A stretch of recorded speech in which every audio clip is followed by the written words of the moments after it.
साथियों, तो अपन ने पिछली वीडियो में पढ़ा था एवापरेशन के बारे में। आज अपन पढ़ेंगे क्लासिफिकेशन ऑफ एवापरेटर्स। तो जो अपना एवापरेटर्स है वो उसमें अपन देखेंगे आज principle, construction, working, advantage and disadvantage. तो सबसे पहला आता है एवापरेटिंग पैन या स्टीम जैकेट केटल। ये होता है नेचुरल एवापरेटर का टाइप्स, जो अपन ने पिछली वीडियो में देखा था क्लासिफिकेशन। तो इसकी डेफिनेशन देखें, एन एवापरेटिंग पैन और steam jacket kettle is a natural evaporator. वही चीज़ मैंने बताई कि नेचुरल एवापरेटर का टाइप्स होता है। Use in the pharmaceutical and chemical industry. जो फार्मास्यूटिकल और केमिकल इंडस्ट्रीज में क्या यूज होता है। For the evaporation of solution. जो सॉल्यूशंस का एवापरेशन होता किसके लिए, जो एक्सेस अमाउंट्स ऑफ मॉइस्चर है उसको रिमूव करने के लिए, सॉल्यूशंस के मॉइस्चर को रिमूव करने के लिए इसका यूज होता है। बात करें प्रिंसिपल की, तो सभी जो जितने भी एवापरेटर्स हैं सभी एवापरेशन प्रिंसिपल पे बेस्ड हैं। It is based on the principle of evaporation in which hot steam is pass into pan where cold liquid solution get absorb heat from the steam and get evaporated. देखो चीज़ें समझो। जो सबसे पहला अपन hot steam है उसको अपन पास करेंगे किस में, जैकेट में। इसमें एक केटल रहती है, एक जैकेट, इसीलिए हम उसको स्टीम जैकेट केटल कहते हैं। तो हम स्टीम को अपनी जैकेट में फिल कर देंगे, केटल में अपना सॉल्यूशन फिल कर देंगे। जो अपना सॉल्यूशन है वो स्टीम को क्या करेगा, जो कोल्ड लिक्विड वो स्टीम को क्या कर लेगा, एब्जॉर्ब कर लेगा और एवापरेट हो जाएगा। कंस्ट्रक्शन की बात करें तो it consist of a hemisphere pan which is made up of a copper और आ सुटेबल स्टेनलेस स्टील। देखो अब कॉपर क्या होता है, कॉपर हम इसलिए यूज करते हैं क्योंकि यह गुड कंडक्टर होता है किसका, हीट का, इसीलिए हम कॉपर और स्टेनलेस स्टील का प्रयोग करते हैं। Now this pan is covered at down side by the tube which is made up of copper. मैंने फिर वही बताया कि कॉपर का बना होता है, बिकॉज कॉपर क्या होता है, good conductor of heat and it is called jacket. देखो जो ये कॉपर की वो लगी रहती है, कॉपर जैकेट है, जो जैकेट रहती है वो कॉपर की बनी होती है। आपको जैकेट नहीं दिख रही है ये वाली, ये कॉपर की बनी होती है। Jacket contain one inlet for steam. एक इनलेट रहता है, इनलेट वह होता है जिससे हम अपने पर जो मतलब मटेरियल है, स्टीम है, उसको अंदर भेजते हैं, inlet. And also attached with condensate, condensation outlet. Condensation process वह होती है जिसमें हम अपने पदार्थ को क्या करते हैं, थोड़ा कंडेंसेट करते हैं यानी ठंडा करते हैं। And one went for non condensate gas. Kettle contain one outlet for discharge of product. जो केटल है वो अपनी किससे डिस्चार्ज, यानी ये दिख रहा तुमको एक आउटलेट है, ये आउटलेट नहीं है, ये वाला आउटलेट प्रोडक्ट के लिए, जिससे हमारा क्या डिस्चार्ज हो सके, यहाँ से अपना प्रोडक्ट बाहर निकल जाता है। समझो इस स्ट्रक्चर को, समझो आप। ये हो गया एवापरेटिंग पैन, ये हो गई जिसे केटल भी बोलते हैं, इसी को अपन क्या बोलते हैं, पैन। ये हो गई जैकेट्स। तो ये पैन हो गया, ये जैकेट हो गया। पैन में अपन ने भर दिया सॉल्यूशन, जैकेट में अपन ने यहाँ से फिल कर दिया क्या, स्टीम। तो जो स्टीम है वो कहाँ जाएंगी, सॉल्यूशंस में, यानी ये एब्जॉर्ब करेगा। अब कहो भैया एब्जॉर्ब क्यों करेगा, बिकॉज अपनी हीट है वो ट्रांसफ़र होती है हाई कंसनट्रेशन ग्रेडियंट से लो कंसनट्रेशन ग्रेडियंट की ओर का होती है, मूव करती है, इसीलिए मूव करेगी और सॉल्यूशन अपना गर्म हो जाएगा, जिससे अपनी जो बपर्स हैं वो बपर्स के फॉर्म में ऊपर चली जाएंगी। अब जब बपर्स निकल जाएगा, water excess amount of solution का वाटर निकल जाएगा, तो जो प्रोडक्ट है उसको अपन नीचे की साइड से क्या कर लेंगे, कलेक्ट कर लेंगे। अब ये बाइलेयर गैस गोज इसलिए लगी रहती है ताकि जो हम स्टीम इसको यहाँ भेज रहे हैं उसको हम कंट्रोल कर सकें। वर्किंग की बात करें तो firstly aqueous solution is placed in the kettle and hot steam is introduce into jacket through inlet. वही चीज़ है कि जो स्टीम है उसको हम केटल में भेजते हैं और जो अपना क्या है सॉल्यूशन है उसको अपन कहाँ भेजते हैं, मतलब स्टीम को भेजते हैं जैकेट में और सॉल्यूशंस को कहाँ भेजते हैं, केटल में। ये अपना सॉल्यूशन दिख रहा है। यूज स्टेयर मैनुअली और stir the sample a solution. देखो स्टेयर होता ग्लास रॉड, स्टेयर मीन्स होता है इसको मिक्स करना। जो अपना सॉल्यूशन है उसको हम प्रॉपरली स्टेयर यानी मिक्स करेंगे। Now sample absorb heat. जो अपना सैंपल है सॉल्यूशन वो हीट को एब्जॉर्ब करेगा। And certain temperature it start to evaporate. और जब एक सर्टेन टेम्परेचर आएगा, जैसे अपना वाटर है उसका बॉइलिंग पॉइंट 100 होता है, वो 100 डिग्री सेल्सियस पे क्या उबलने लगता है। तो हर लिक्विड का अपना अपना अलग अलग बॉइलिंग पॉइंट होता है, तो सर्टेन टेम्परेचर पे क्या हो जाएगा, बपर फॉर्म में कन्वर्ट होने लगेगा। Now during evaporation excess water या मॉइस्चर एवापरेट, बफर्स के फॉर्म में एवापरेट हो जाएगा। And sample start to be concentrated which further collect through product. अब एक चीज़ समझो, जैसे अपना कोई ये सैंपल है, चलो आप जैसे क्या कर रहे हो, आप बना रहे हो क्या, कोई सब्जी बना रहे हो, ठीक। यहाँ अपन ने दी इसको हीट, हीट दी, तो जैसे अपना कोई सब्जी है, अपन कोई फूड तैयार कर रहे हो, उसमें अपना वाटर ज़्यादा है, तो जब अपन हीट देंगे तो वो वाटर क्या होगा, बपर्स फॉर्म में यानी स्टीम फॉर्म में क्या उड़ जाएगा, कहाँ, एनवायरनमेंट में उड़ जाएगा। वो जो अपनी सब्जी है वो क्या थिक हो जाएगी थोड़ी सी, मतलब कंसनट्रेटेड फॉर्म में आ जाएगी। वही प्रोसेस यहाँ चल रही है। In jacket hot steam get condensate after transfer into heat which remove through condensate and remaining steam is out from the vent. एक चीज़ और समझो, अब जैसे अपन ने स्टीम इंट्रोड्यूस करवाई थी कहाँ, जैकेट में, तो जब अपना काम हो गया, अब जितनी स्टीम बची उसको अपन आउटलेट के क्या थ्रू, आउटलेट के थ्रू कहाँ निकाल देंगे, बाहर, क्योंकि अब वो किसी काम की है ही नहीं, अपना तो वर्क पूरा हो गया ना। वही है। एडवांटेज की बात करें, simple construction, easy use, maintenance. इसका जो कंस्ट्रक्शन है वो बहुत साधारण होता है, यानी सिंपल रहता है, और बहुत आसान तरीके से इसका अपन यूज कर सकते हैं। Use in both small and large scale, अपन इसका स्मॉल और लार्ज यानी छोटे प्रोडक्शन में यानी कम प्रोडक्शन के लिए और ज़्यादा प्रोडक्शन के लिए इसका अपन यूज करते हैं। नॉट वेरी एक्सपेंसिव, ये ज़्यादा का नहीं होता महंगा, ज़्यादा महंगा नहीं रहता है ये, मतलब कम पैसों में आ जाता है, इसका कम कॉस्ट रहता है, ठीक। Disadvantage, not suitable for heat sensitive material. Heat sensitive material भी होते हैं जो किसके हीट के संपर्क में आके क्या हो जाते हैं, कंटामिनेट हो जाते हैं, उन्हें अपन बोलते हैं heat sensitive material. Less heat economy, इसमें मतलब क्या है, जो हीट है उसकी इकोनॉमी यानी बचत कम रहती है इसमें, यानी हीट अपनी क्या ज़्यादा लगती है। जब हीट ज़्यादा लगेगी तभी तो अपनी हीट कम बचेगी। यूजेज की बात करें तो यह है कंसनट्रेटिंग एक्वस एक्सट्रैक्ट या सैंपल, किसी भी मटेरियल को कंसनट्रेटेड फॉर्म में लाने के लिए इसका यूज कर सकते हैं। Use for thermo stable liquids, इस जो थर्मो स्टेबल लिक्विड्स होते हैं, जो स्टेबल होते हैं, ऐसे लिक्विड जो स्टेबल हों उन्हें हम बोलते हैं थर्मो स्टेबल लिक्विड्स, उसमें अपन यूज कर सकते हैं इसका। अब इसको आप देखो, इसको लगा लो आप इम्पोर्टेंट, ठीक है। हॉरिजॉन्टल ट्यूब एवापोरेटर, तो हॉरिजॉन्टल देखो ये होती है अपनी किस, ये होती वर्टिकल लाइन, ये होती horizontal.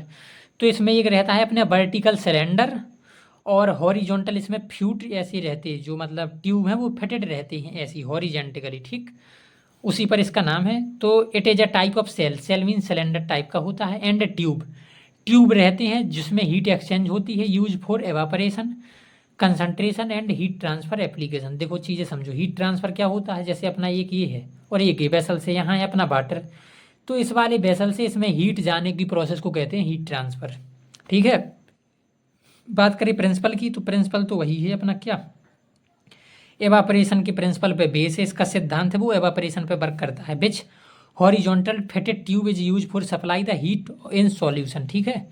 Steam pass through tubes and liquid outside the tubes get heated by absorbing heat and convert into vapors and pass out from top।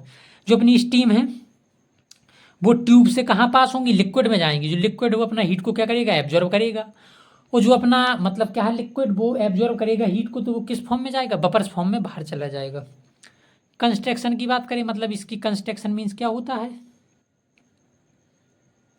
बनावट, किस तरह बना रहता है, किससे बना रहता है। It consist of large cylindrical body, इसमें लार्ज सिलेंड्रिकल बॉडी होती है। Which some tubes are fitted in between cylindrical horizontally 1-2 inch in diameter. देखो चीज़ें समझो, इसमें सबसे पहले तो एक लार्ज सिलेंडर रहता है, सिलेंडर टाइप का शेप रहता है, जिसमें अपनी ट्यूब फिट रहती हैं, किस में, हॉरिजेंटिकली, इस टाइप में हॉरिजॉन्टिकली शेप रहती हैं, फिट रहती हैं। और 1 से 2 इंच जो इसकी मतलब थिकनेस होती, 1 से 2 इंच होती। डायामीटर मतलब डायामीटर होता बीच का स्पेस, ये वाला, ठीक है। It is made up of with cost iron end plate steel. देखो यह है अपना आयरन का बना रहता है, और स्टील का कहो भैया कॉपर का क्यों नहीं बना, क्योंकि कॉपर अपना महंगा आता है, इसीलिए हम आयरन का यूज करते हैं इसमें। It is about 1.8 and 2.4 metre wide and 2.4 3.6 metre long. Wide means होती है इसकी चौड़ाई, लॉन्ग मीन्स होती लंबाई। तो 1.8 से 2.4 मीटर होता इसकी चौड़ाई होती, और 2.4 से 3.6 मीटर इसकी लंबाई होती, यानी लॉन्ग रहती। कौन, यही। 1 इनलेट फॉर फीड, एक इनलेट लगा रहता है सैंपल को अंदर भेजने के लिए। एक अपना क्या रहता है, आउटलेट, किसके लिए, प्रोडक्ट के लिए, जिससे हमारा प्रोडक्ट बाहर आ सके।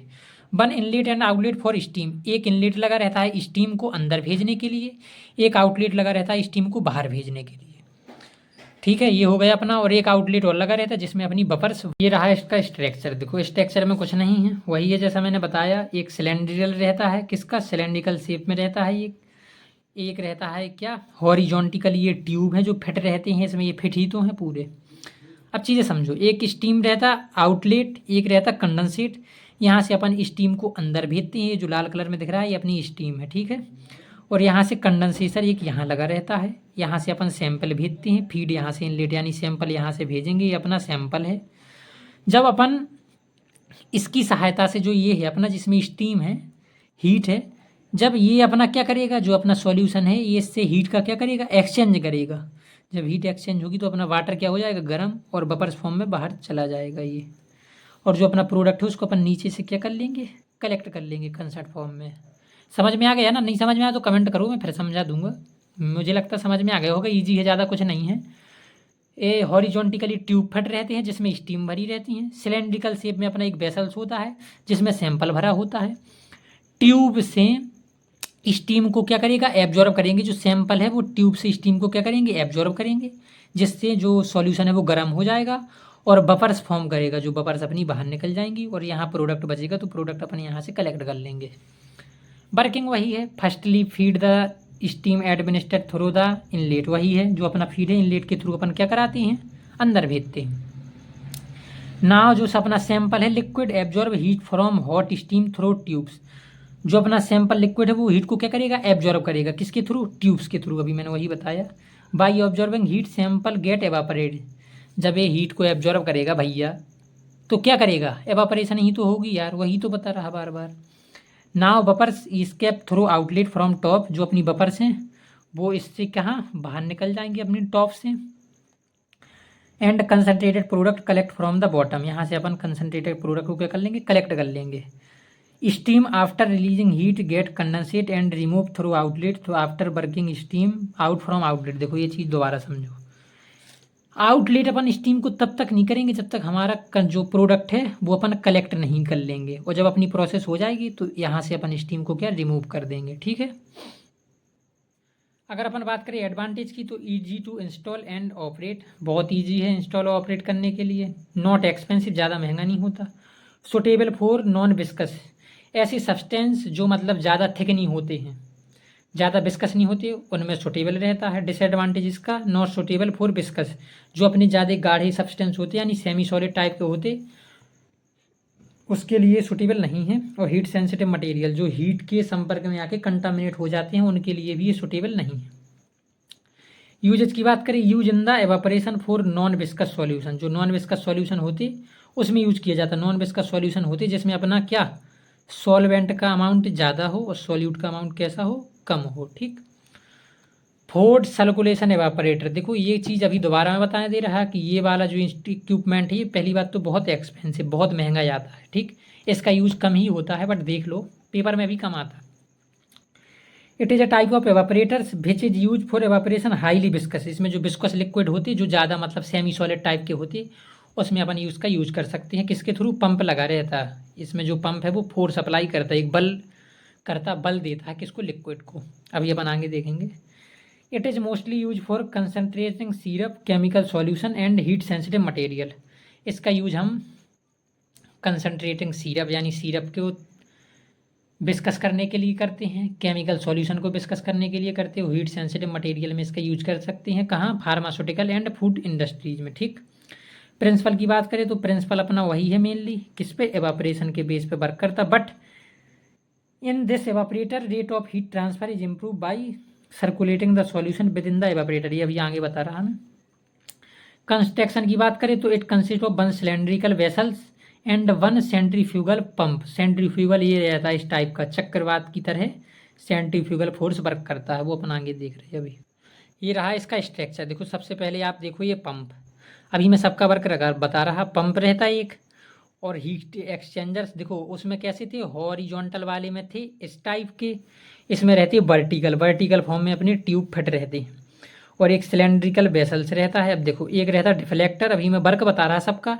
यहाँ से स्टीम को अंदर भेजेंगे। हीट एक्सचेंजर ये लगे रहते हैं जो हीट को एक्सचेंज करते। यहाँ आउटलेट, यहाँ से स्टीम को बाहर निकालेंगे।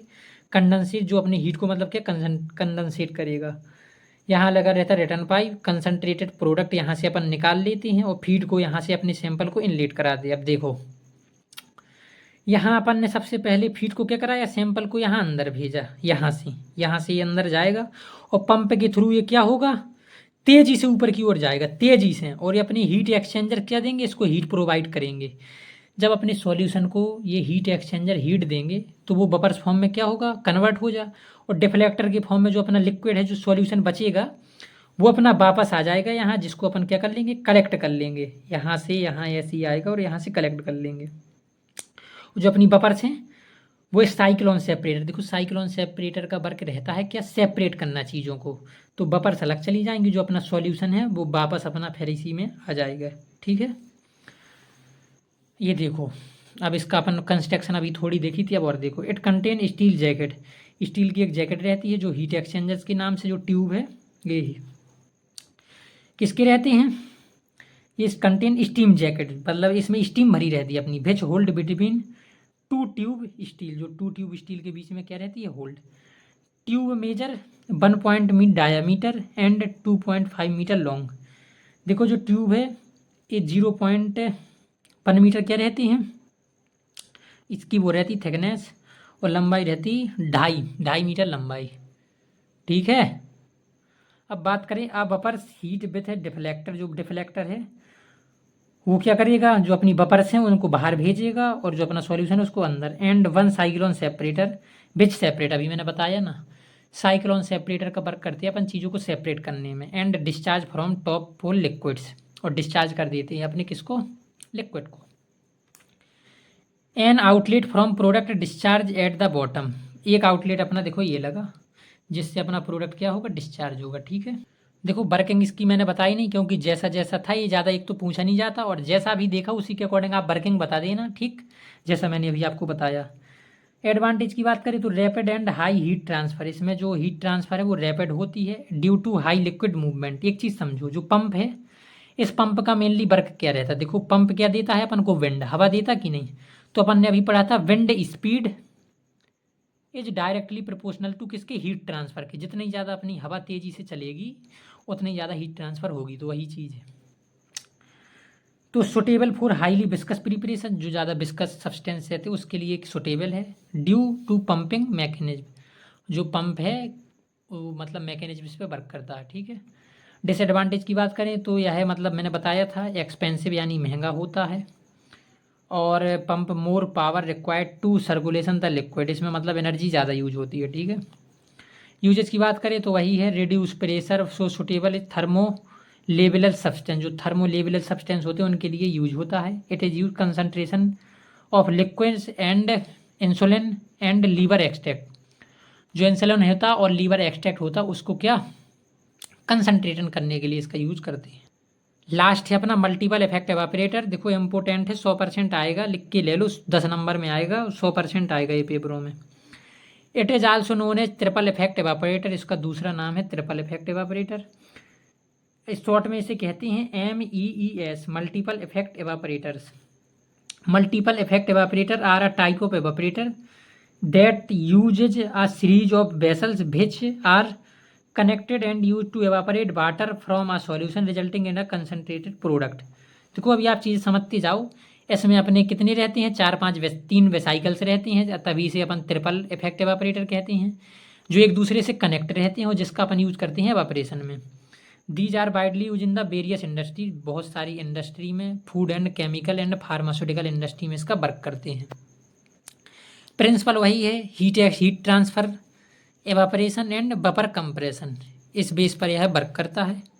हीट ट्रांसफ़र वही है जो एक चीज़ से, एक सब्सटेंस से दूसरे में ट्रांसफ़र हो। हम इसकी बात करें क्या, feed introduce in first effect in the after converting into vapour, these vapours use in the steam and second effect so as an, मतलब इसमें रहते हैं अपने कैसे 3 टाइप के ट्यूब्स रहते। पहले अपन इसमें स्टीम इनलेट कराएंगे, जब स्टीम इसमें पहुंच जाएगी तो फिर इसमें वही स्टीम भेज देंगे, जब इसमें भेज देंगे इसका काम हो जाएगा तो वही स्टीम इसमें जाएंगी, यानी अपन को स्टीम इसमें क्या लगती है, कम लगती है, कम हीट अपन को लगती। आगे देखेंगे। कंस्ट्रक्शन की बात करें तो it consist of 3 cylindrical vessels, अभी मैंने बताया 3 सिलेंड्रिकल वेसल्स रहते हैं जो कि आयरन के बने होते हैं।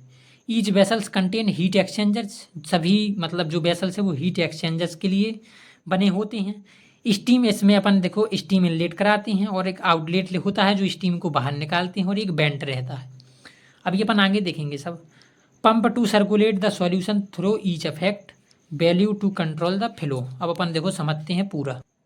First vessels vapour outlet connect the steam inlet, second vessels and product outlet connect into feed inlet of second vessels and so on. देखो अब आप समझो ये जो लिखा उसको सबको छोड़ो, गोली मारो, बिकॉज आपको ये चीज़ें याद नहीं होगी। मुझे पता है यार ये चीज़ें जो लिखी रहती वो याद नहीं रहती हैं, बट जो ये मैं बताने जा रहा हूँ ये आपको 100% याद होगा, लिख के ले लो ये चीज़, ठीक। देखो आपने 3 सिलेंड्रिकल बना दिए, 3 सिलेंड्रिकल बन गए, ये सिलेंड्रिकल है। इसमें अपन ने वर्टिकल फॉर्म में क्या हीट एक्सचेंजर फिट कर दिए तीनों में। यहाँ से फीड इनलेट लगा दिया, यहाँ से स्टीम इनलेट लगा दिया, यहाँ बेंट लगाया और यहाँ क्या कंडेंसेटर एक लगा दिया आउटलेट। अब जो सेम यहाँ लगाया वही यहाँ सेम है बिल्कुल। अब देखो चीज़ें समझो, यहाँ से अपन ने सैंपल भरा, यहाँ से स्टीम भरी, ये कंडेंसेट भाई जो बफर्स हैं वो अपन ने वापस यहीं भेज दी। अब बफर्स क्यों भेजी, अब कहोगे भैया क्यों भेजी, क्योंकि जो बफर्स है वो स्टीम फॉर्म में रहती हैं ना, तो अपन ने इसमें वर्क करेंगी, इसमें वर्क की और अपन ने प्रोडक्ट को दोबारा इसमें भेज दिया। फिर ये पूरा वर्क ऐसा ही हुआ जैसा इसमें हुआ, पूरा सेम इसी में हुआ। फिर अपन ने बफर्स को इसमें भेज दिया, प्रोडक्ट को इसमें भेज दिया और जो स्टीम है उसको कंडेंसेट कर लिया, ठीक। अब अपन इसका यूज इसलिए करते हैं ताकि हमें प्योर थिक मटेरियल मिल सके, यानी एक जितना हमको थिक मटेरियल चाहिए उतना मिल सके। और एक रहता साइक्लोन सेपरेटर जिसमें अपना कंसनट्रेटेड प्रोडक्ट नीचे आ जाता। कभी कभी ऐसा होता कि जो अपना बफर्स के साथ साथ अपना सैंपल भी चला जाता, तो साइक्लोन सेपरेटर का वर्क होता है चीज़ों को अलग करना, बफर्स को बाहर भेज देगा, सैंपल को कलेक्ट कर लेगा। वर्किंग को देखो। अब firstly pre heated feed introduce in first vessels, first vessels में अपन फीड इनलेट करेंगे, स्टीम को इंट्रोड्यूस कराएंगे, वही लिखा इनटू फर्स्ट वेसल्स भेज स्टार्ट एवापोरेशन, फीड यहाँ से स्टीम यहाँ से, ये लिखा है इसमें, ठीक। Now the buffers generated into first effect use in the steam and second effect while condensate steam remove from outlet. देखो जब अपनी स्टीम यहाँ वर्क कर गई तो वो लिखा है इसमें कि अपन इस स्टीम को कहाँ भेजेंगे, इस वाले में, फिर इससे कहाँ भेजेंगे, इसमें, और जब पूरा वर्क हो जाएगा तो बेंट के थ्रू कहाँ बाहर निकाल देंगे, ये लिखा, ठीक। The concentrated product collect from first effect and again introduce into second effect through feed inlet. देखो यहाँ से प्रोडक्ट कलेक्ट किया, कुछ अपना इसमें प्रोडक्ट आया उसको कलेक्ट करके इसमें डाल दिया। अब यहाँ कम थिक हुआ, फिर यहाँ थोड़ा और कंसनट्रेटेड फॉर्म में हुआ और यहाँ एक अपना डिजायर्ड फॉर्म में प्रोडक्ट मिल गया जितना अपन को कंसनट्रेटेड चाहिए, ठीक। Now same process occurred in second vessels and third vessels, this process continue till liquid reach into desired viscosity. बताया ना, एक डिजायर्ड विस्कोसिटी, डिजायर्ड कंसंट्रेशन में जब तक नहीं मिल जाएगा तब तक ये प्रोसेस चलती रहती है, ठीक। Finally desired concentrated product obtain from the third vessels and buffers remove discharge from top. जो अपना मैंने बताया था बेंट रहती और बेंट के थ्रू अपन स्टीम को बाहर निकाल देंगे और एक साइक्लोन सेपरेटर रहता उसके थ्रू अपन स्टीम को कहाँ बाहर निकाल देंगे। यूजेस की बात वही है, use for large scale and continuous operation, ज़्यादा प्रोडक्शन करना हमें किसी चीज़ का तो उसके लिए यूज करते हैं। Use in food processing, pharmaceutical industry and water waste treatment, food processing में, फार्मास्यूटिकल इंडस्ट्री में और वाटर वेस्ट ट्रीटमेंट में इसका यूज़ करते हैं। एडवांटेज, एनर्जी एफिकेसी, जो एनर्जी है वो कम लगती है। अब एनर्जी कैसे कम लगती है चीज़ समझो, बिकॉज अपन स्टीम को एक बार इंट्रोड्यूस करा रहे, फिर वही अपनी इससे इसमें, फिर इससे इसमें, फिर इससे इसमें जाके बाहर निकल रही है, इसीलिए अपनी स्टीम कम लगती, मतलब हीट कम लगती। लो ऑपरेटिंग कॉस्ट, मतलब ये ऑपरेट करने में बहुत ईजी है, इसे आसानी से ऑपरेट करते हैं, ठीक है। डिस्चार्ज की मतलब डिसएडवांटेज की बात करें तो कॉम्प्लेक्स सिस्टम है, अभी आपने देखा, ये देख रहे हो काफ़ी कॉम्प्लेक्स सिस्टम है। बात करें हाई कैपिटल कॉस्ट, मतलब ये महंगा होता है, जितने भी एवापोरेटर पड़े सबसे महंगा अपना रहता है ये वाला, कौन सा, मल्टीपल इफेक्ट एवापरेटर। आशा करता हूँ एवापरेटर्स का इंट्रोडक्शन समझ आ गया होगा। नेक्स्ट वीडियो में देखेंगे डिस्टिलेशन, ये आता है कितना 12.5, 12.5 नंबर का आता है। तो मिलते हैं नेक्स्ट वीडियो में, तब तक के लिए थैंक यू, टेक केयर, धन्यवाद। आप और अपनी फैमिली का ख्याल रखिए, धन्यवाद।